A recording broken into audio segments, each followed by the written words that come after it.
नमस्कार, स्वागत है आपका personal finance bulletin money time में। मैं हूं विपुल सिंह और लेकर हाजिर हूं आपके लिए आपकी जेब और जिंदगी पर असर डालने वाली पर्सनल फाइनेंस, बिजनेस, कॉर्पोरेट और पॉलिसी से जुड़ी महत्वपूर्ण खबरें। तो चलिए अब फटाफट शुरू करते हैं आज का सफर। सरकार ने कहा है कि चने के उत्पादन को लेकर कोई चिंता नहीं है। चने की कीमतों को नियंत्रित रखने के लिए सरकार ने किसानों से न्यूनतम समर्थन मूल्य पर चना खरीदना शुरू कर दिया है। कृषि मंत्रालय ने बताया कि चने की पैदावार को लेकर के कोई चिंता नहीं है। चने की जमाखोरी और मूल्य वृद्धि को रोकने के लिए सरकार ने राज्यों को ये सुनिश्चित करने का निर्देश दिया है कि व्यापारी, आयातक और मिल मालिक 15 अप्रैल से अपनी दालों के स्टॉक का खुलासा करें। पोषण सुरक्षा को पूरा करने के लिए 16 राज्य सरकारें चने का वितरण कर रही हैं।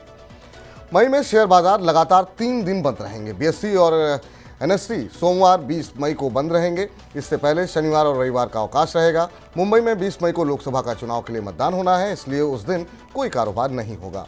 दोनों प्रमुख शेयर बाजारों ने उस दिन कारोबारी अवकाश की घोषणा की है। बीएसई और एनएसई ने कहा है कि इक्विटी, शेयर एफ&ओ और securities lending and burrowing segment में कारोबार नहीं होगा।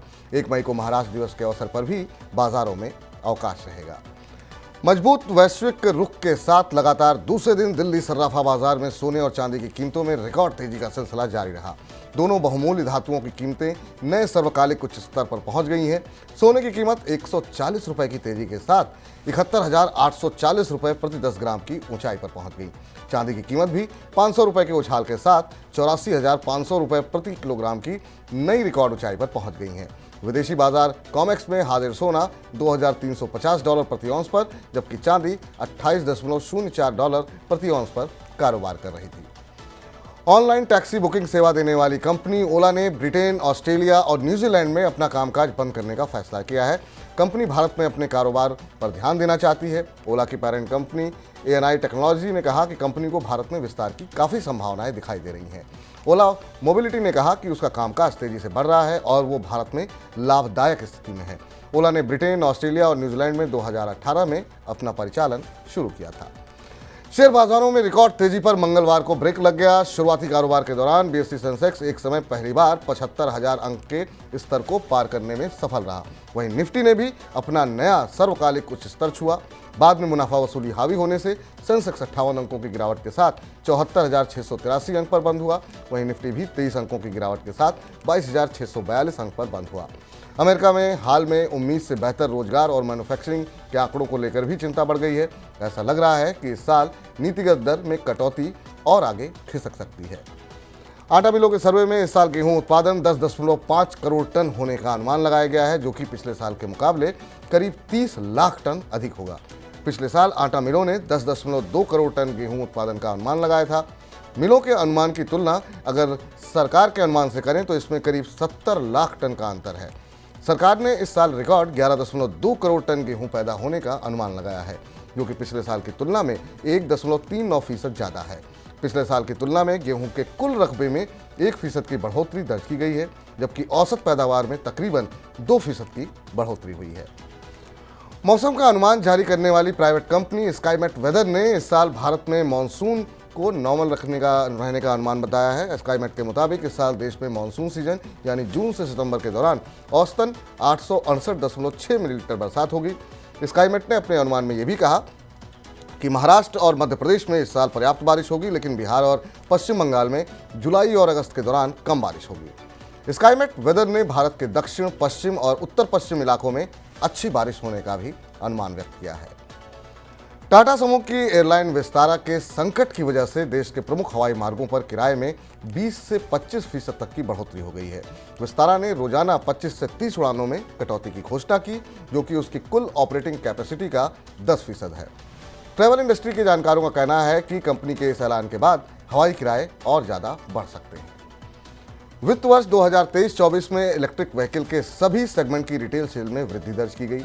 ऑटोमोटिव डीलर बॉडी फाडा के मुताबिक 2023-24 में इलेक्ट्रिक पैसेंजर व्हीकल की बिक्री बढ़ करके 90,996 यूनिट रही, जो इससे पहले 2022-23 में 47,551 यूनिट थी। सबसे ज़्यादा इलेक्ट्रिक कार टाटा मोटर्स ने बेची है।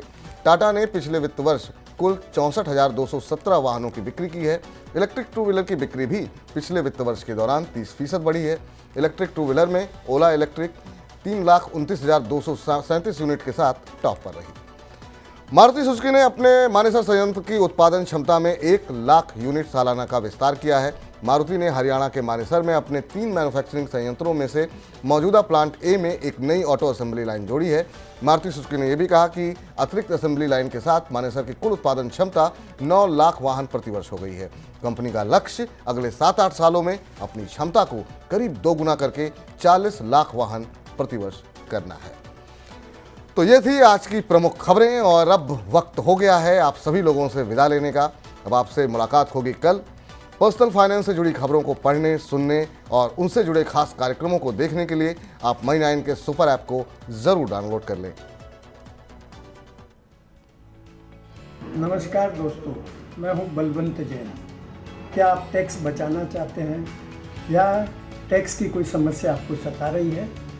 तो आप मुझे कहीं भी कभी भी प्रश्न पूछ सकते हैं। कहाँ पर?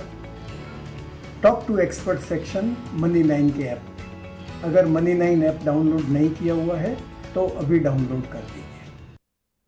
तो ऐप डाउनलोड नहीं किया है तो अभी भी आप तुरंत डाउनलोड कर सकते हैं और अपने पसंदीदा जो आपके एक्सपर्ट हैं उनसे सवाल पूछ सकते हैं। चाहे सवाल स्टॉक रिलेटेड हो, म्यूचुअल फंड में निवेश करना हो या फिर टैक्स से जुड़ा कोई भी सवाल हो, सीधे अपने एक्सपर्ट से कभी भी कहीं भी आप पूछिए, सिर्फ मनी9 पर। और आज का हमारा मनी टाइम कैसा लगा आपको, ये हमें अपने कमेंट बॉक्स में जा करके अवश्य अपनी टिप्पणी दें, अपनी राय बताएं। और आपको बता दें कि आपकी सभी रायों को हम पढ़ते हैं और उसमें जो अच्छे सुझाव होते हैं कोशिश करते हैं कि उसको हम अपने कार्यक्रम में अवश्य शामिल करें।